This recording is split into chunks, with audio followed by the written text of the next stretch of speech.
How's it going, YouTubers? Electron Man. Well, we got a new one today. Actually, it's a garage sale find that I didn't find. Actually, my sister likes to do a little garage selling, and she knows I like old radios and stuff, and she saw this at a garage sale and picked it up for me. So, thanks, sis. Anyway, we're going to take a little look at her and see what we got and see if it works. When she bought it, the guy claimed it worked, but let's go ahead and turn it on and see what we got. Kind of a cool unit. It's a 4-band. Never seen quite how this is laid out. Of course, it's got your AM and FM, and then it's got a public broadband has 1 and 2, which looks like it goes to about 150 megahertz to, or I should say 140 megahertz to about 174 megahertz. Then PB2, which is an interesting one, it actually looks like it goes from about 25 megahertz up to about 60 megahertz. So that would actually cover the CB band. Of course, you'd have the weather band in there. Wouldn't catch the aircraft band. You would catch the local VHF county mounties, I guess, the 155 band of the police radio. So anyway, we'll let's turn it on to see what we got here. We'll start. It's over on AM. Turn it on. I just plugged it in. Now it's got sound. That's a good start.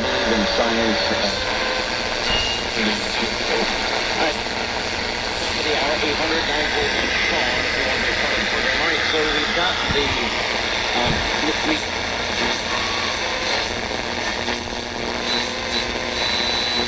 With just internal tenant, it seems to be doing pretty good.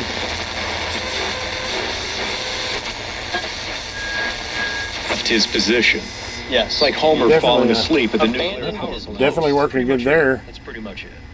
Do you feel like that this is an elimination game for Texas? Definitely got some scratchy controls. We need to do some deoxit on that, clean those guys. Their schedule looks like? Let's go to FM.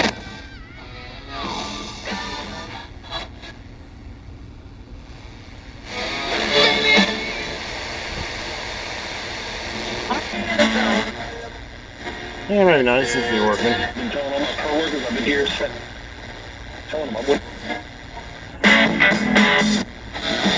Yeah, it's definitely working. Okay, let's go to PB1.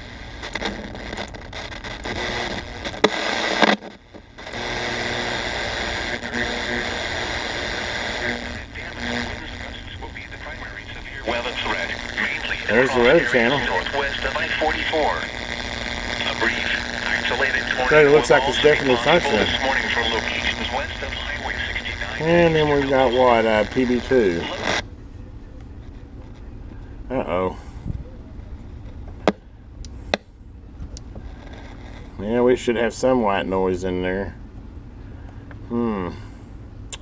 Okay, well, 3 out of 4 is not bad, right? Looks like PB2 is not working. As dirty as these switches are, I'm going to diagnose it just off because everything else is working. That I bet you we've got some dirty stuff back here.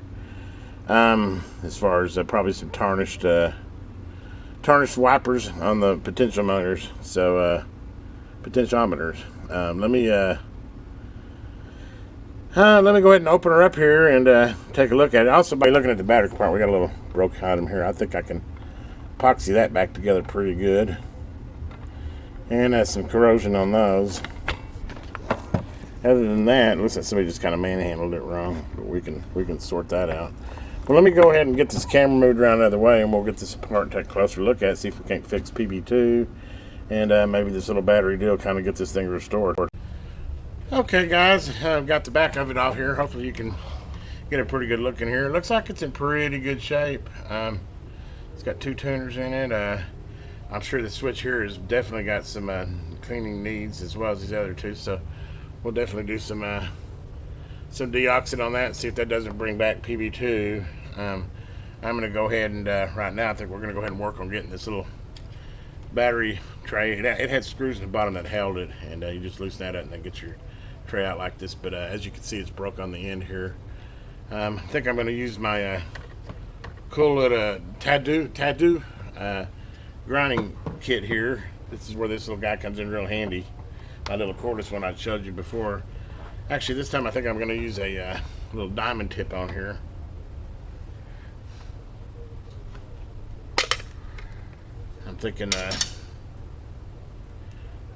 some some little barrel deal here, something to get pinpoint. What I want to do is I want to get in here and kind of grind it. It looks like somebody tried to glue it before, and I definitely want to rough that up so the epoxy will set good in there. Let me go ahead and get my little tool out here. By the way, on these, whenever you put a bit in and out on these little tools like this, make sure and get it good and tight. I mean, don't over tighten it, but you definitely want to get it good and snug in there, because it's going at high RPMs and you sure don't want this flying out. But anyway, we got her good and tight in there. Let's go ahead and grind this up a little bit with this diamond wheel, see if we can clean her up a little bit.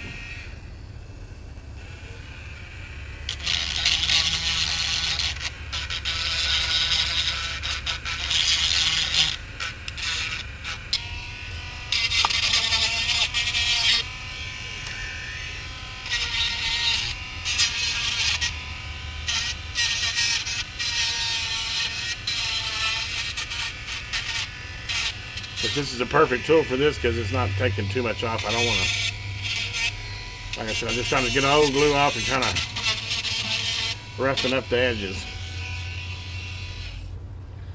That probably should do the trick right there. And let me go ahead and clean up. These diamond wheels are real good for getting these like contacts too here.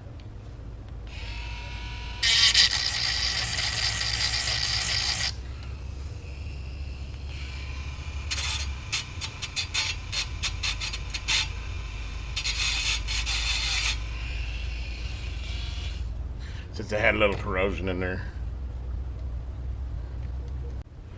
Okay, let's go ahead and get some epoxy mixed up here.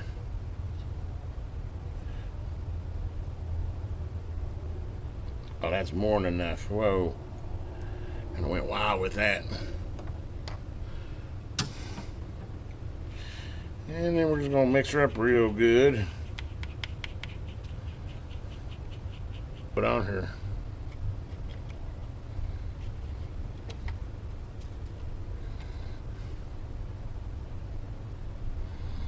That's it. Make an absolute mess.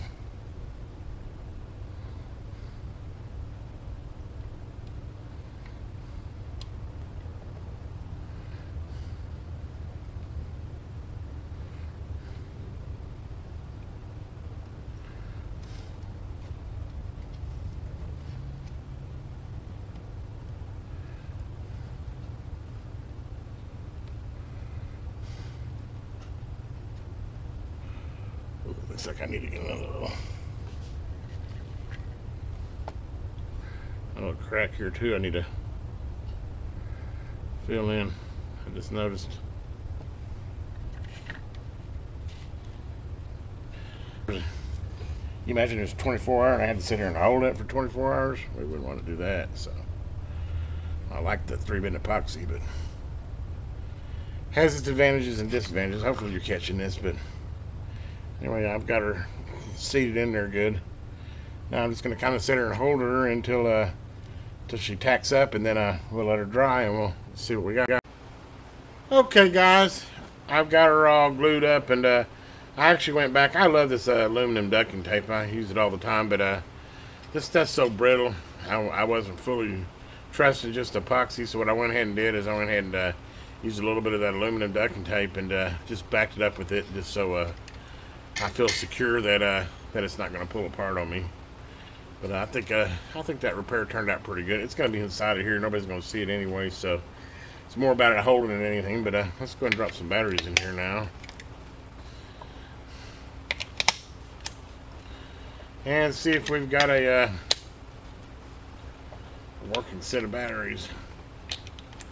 So it's truly AC/DC.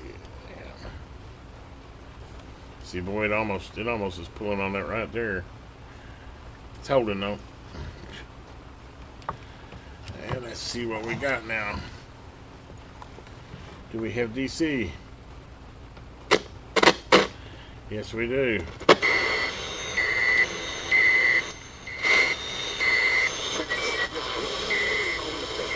Awesome.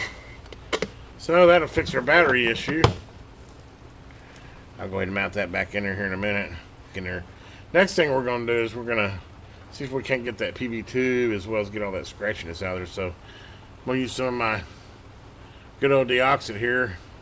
This stuff's pricey, but again, like I tell you, I've used many of the products. I use the spray cans, and I've just found this stuff here to be the best there is. But anyway, let me go ahead and I'm going to go in there and clean all these different potentials in this band switch here, and we'll see if that brings back PB2. I've got a pretty good idea that'll do it, but let me go ahead and shut this off for a second. I'm going to get those clean, and then we'll put her back together and see if she functions. Hey guys, Electron Man. Well, we're back. We got her all put back together now. Got the battery holder fixed, and went in and cleaned the potentiometers. And as you can see, I'll kind of just turn it around here. This thing turned out really nice. I just used some isophyl alcohol and wiped her down real good. I mean, if you look at her, she's a nice looking little radio, really good shape. It also has an external tenor and an external speaker in the back, and this is cool. When I had it open, this is a truly active external antenna. It actually even has a piece of coax going from the IF on the main board, so it's a true external antenna. I'm just coupling right now, but on this particular radio, if you wanted to use a external antenna, it truly would go into the IF section of it. Anyway, there she goes. I cleaned all the potentials, and you can see here, no more crackling noise. And as you notice here, I've got it on PB2. And if you notice, I hear a tone in there. Well, what I did is I maxed it out all the way up, and then I used my my BK signal generator, and that is exactly 22 megahertz. So we know it goes all the way down to 22 megahertz, and I went all the way up, and it goes up to 62 megahertz on the high side of that. So that PB2 actually covers 22 to 62. Which is kind of cool. There's not a lot of stuff in there, but I mean, obviously one thing that's in there that's kind of cool is CB.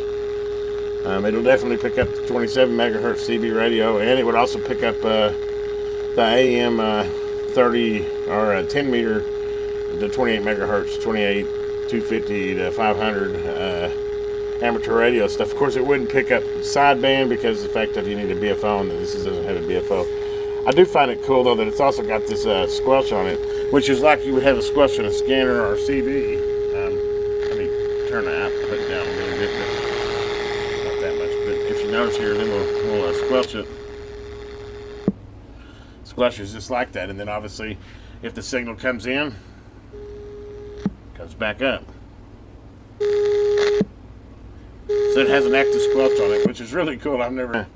An unusual little find here. I don't think it's a real big ticket item. It's probably worth, $40 or $50 in the condition it's in.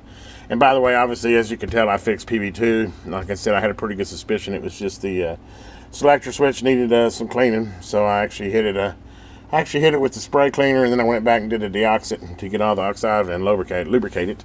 And she's working like a charm. I guess the only other thing I could do on a little review on this is we'll kind of go through the bands. As you can see, I've got it tuned right now on PB2, but I just remember what I did here. We'll go ahead and go down to, well, here what we can do is I'll move my signal generator over to 27 megahertz. There's 27 megahertz, so that would be the CB range, and then you can just, so right there would be the CB range. It also shows me the sensitivity is really good on it. Kind of a cheap way of seeing how the alignment is. And as far as the line on the graph or the tuning arm showing where you're at is spot on. You think 22 to 30, that's right. 27, that's right where it should be. In fact, you could go up to 30 megahertz. Let me move it up 30 megahertz and I'll show you. 30 megahertz, and you should be able to, should just go right over to right on the money. I mean, that's right down to 3.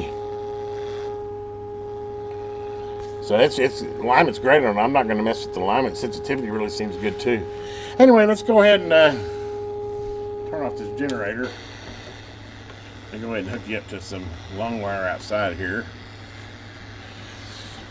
And let's just go back and see what we can do. Now, I don't know if it does AM on long wire or not. It might be that internal antenna for AM. But anyway, let's go ahead and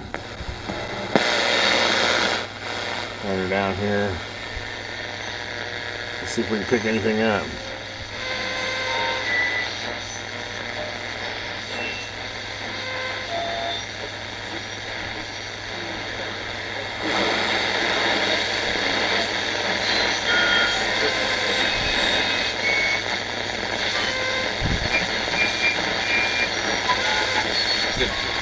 Nicely, and I love that you speak in the way. Tell a system in place, I feel like, not only to have some water, but to purify it. And this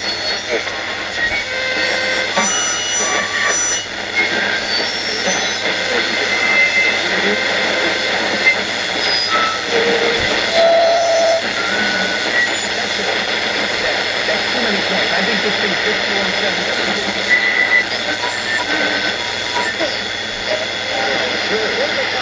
Definitely picking up stuff. It's kind of typical, like most of these little AM radios like this. They won't let you couple an outside AM antenna on it. I sure wish they would. Because when you're in a metal building like this, it really limits you a bit. Anyway, I could go in there and tap it, but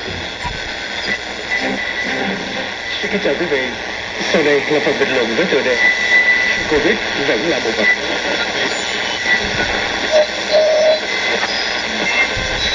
as you can see, she's definitely performing fine. Let me go ahead to FM.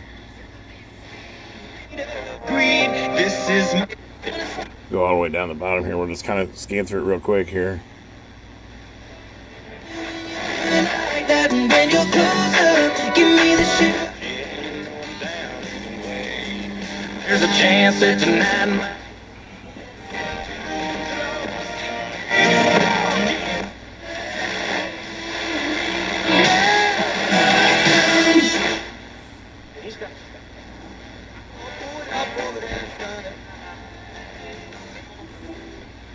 Since it seems pretty good on it.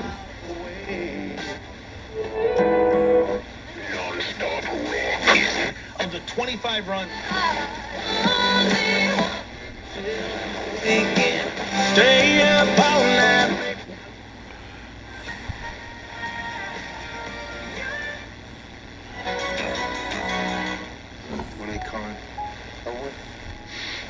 I'm not counting them, but there's probably 20 right there. Definitely fine on the FM side. It's got good sound. I don't know if you noticed when I opened it, but it's got a nice, about 5-inch speaker in it. It's got good sound quality for a little portable. And then, of course, we can go into public B, or PB, I guess, which is Public Broadcast 1, I guess is what they're calling it. But not going to find a whole lot here. You're going to find the Weather Channel, or the weather. Maybe I get lucky here and catch a local Yoko. You'd have to be really patient and catch them when they're talking to get it tuned in. But a flash flood watch remains in effect for much of Oklahoma and northwestern Arkansas. Spotter and emergency management action statement. Local spotter activation may be needed. yeah, we got a lot of rain coming our way. Period Thursday through Tuesday. Thursday, thunderstorm potential. Friday, thunderstorm potential, high wind potential. Saturday through Tuesday, no hazards. Extended discussion, there is a limited risk of... Yeah, unfortunately, boy, you know, years ago when this was made, there was a lot more VHF. Even your local towns had VHF, and the squelch would be really cool. You could use it as a scanner or a single channel, like if your local PD you had, you know, was in the 155 range, you could tune it and have it set there to squelch, and it'd be like a scanner. But anyway, those times are gone. It's all digital, and most of it's in 800 megahertz or above. But and then, of course, the band that wasn't working now works. As you can tell, it doesn't lose, doesn't go into static. And as you already saw before, I showed you on the signal generator that she generates from, or she receives from 22 to about, what was it, 65, I believe is what it was, or 22 to 62 is what it was. But anyway, hoping maybe I catch a trucker going down the road. I kind of know where 27's at, but we're not catching one right now. But anyway, I don't want to ramble on too long. There's a restoration of it.